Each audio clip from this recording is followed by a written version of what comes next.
Dual pricing बहुत जगह practice होती है, but in India it was like कि आपको कंज्यूमर पंप अगर आपके पास है, if you are using diesel bulk for own purpose, जिसको कंज्यूमर पंप कहते थे, तो आपको सब्सिडरी मिलती थी। मार्केट की प्राइस 100 रुपये थी, आपको 60 रुपये में मिलती थी, वैट नहीं लगता था, टैक्स नहीं लगता था। सो ऑब्वियसली उसका इंडस्ट्री को फायदा था, पर उसके मिसयूज भी हो रहे थे। So some people are like putting in the tender कि diesel we will give you, ऐसा था। तो उससे क्या होता है कि आपने ले लिया और फिर वापस मार्केट में बेच दिया या टेंडर कॉन्ट्रैक्टर को दे दिया, जो कि 40 का मार्जिन खुद कमा लिया। हाँ, दैट्स वाई। तो वो शायद कहीं ना कहीं गवर्नमेंट ने चेकआउट कर दिया। एंड दूसरी सबसे बड़ी दिक्कत ये भी थी कि डीजल डोर डिलीवरी का कोई ऑप्शन नहीं था। सो अगर मान लो लेट्स से कोई इंडस्ट्री को अगर दिन का 10 केल चाहिए, 10,000 लीटर चाहिए, तो वो पेट्रोल पंप से तो ले नहीं सकता है, बिकॉज वो इलीगल नहीं है।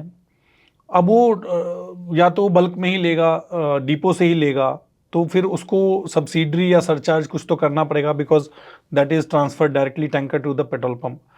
डीजल डोर डिलीवरी 2020 में सोचा गया। It's not a like long history of the this type of licence और दिस टाइप ऑफ बिजनेस। तो उसका स्पेशल लाइसेंस लेना पड़ता है। या it's a very typical, you need to pass through like 4-5 departments of the government. So it's not an easy job. You are one way, you are like huge like money involved, and also like other part you are passing through lots of compliances. So it's equal to the petrol pump. Only thing we are not static.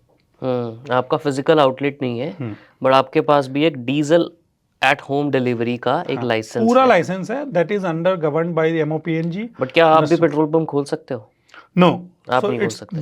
we both are different things. उनको भी अगर इस segment में आना है, petrol pump वालों को भी, तो भी उनको इस हमारे वाले लाइसेंस के प्रोसेस से गुजरना पड़ेगा। अच्छा, और आपको पेट्रोल पंप खोलना है तो आपको वो हाँ, लाइसेंस लेना पड़ेगा। वो लाइसेंस टेंडर होता है, उस लाइसेंस के थ्रू हमें गुजरना पड़ेगा। थैंक यू सो मच ये पॉडकास्ट एंड तक देखने के लिए। अब आपसे मुझे 3 फेवर्स चाहिए, एंड आई रियली होप कि आप ये मेरी तीनों विश पूरी करोगे। पहला, इस चैनल को प्लीज सब्सक्राइब कर दो, क्योंकि जितने ज्यादा सब्सक्राइबर्स होंगे हम उतने अच्छे और इंपॉर्टेंट गेस्ट को आप तक लेके आ पाएंगे। दूसरा, मुझे प्लीज कमेंट में ये बताओ कि आपको इस पूरे एपिसोड में सबसे अच्छा क्या लगा, एंड ऐसे कौन से गेस्ट हैं जो हम अपने पॉडकास्ट पे बुलाएं, उनका नाम प्लीज कमेंट में जरूर बताओ। एंड तीसरा फेवर, ये एपिसोड प्लीज एक इंसान के साथ तो आपको जरूर शेयर करना है, क्योंकि हो सकता है उनकी लाइफ में उनको कुछ नया सीखने को मिल जाए। आपसे मिलेंगे अब नेक्स्ट एपिसोड में, तब तक के लिए keep growing and I love you all.